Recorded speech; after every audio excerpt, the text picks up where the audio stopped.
Hello guys welcome to my mini blog. हेर्नु त म यस्तो गरेर खिचिरहेको छु। आज चाहिँ म उता नारायण थान मन्दिर जानु लागेको अनि मेरो मम्मी नाच्दै हुनुहुन्छ।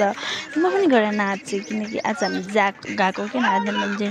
मेरो अस्तिदेखिको भाकल थियो अनि भाकल हुँदाखेरि अनि म जाने भनेर चाहिँ त्यही भएर गएको अनि म पुरै नाच्छु नाच्दै मेरो जगर्स लत्रिसक्यो है।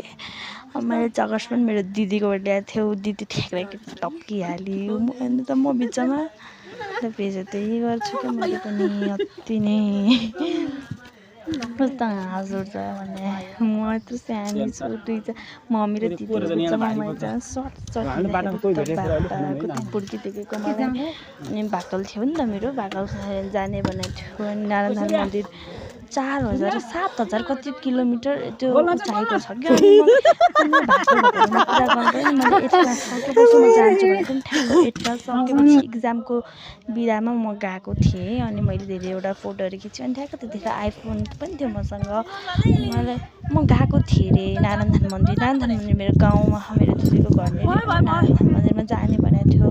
सानो बेला पनि मम्मीहरू लग्नु भएको थियो अरे मलाई थाहा थिएन अरे राम्रो भ्यू छ अरे अनि बाबा चाहिँ घरमै हुनुहुन्थ्यो अनि भाइ म मामु गएको थियौँ अनि दिदी पनि गइसकेको थियो।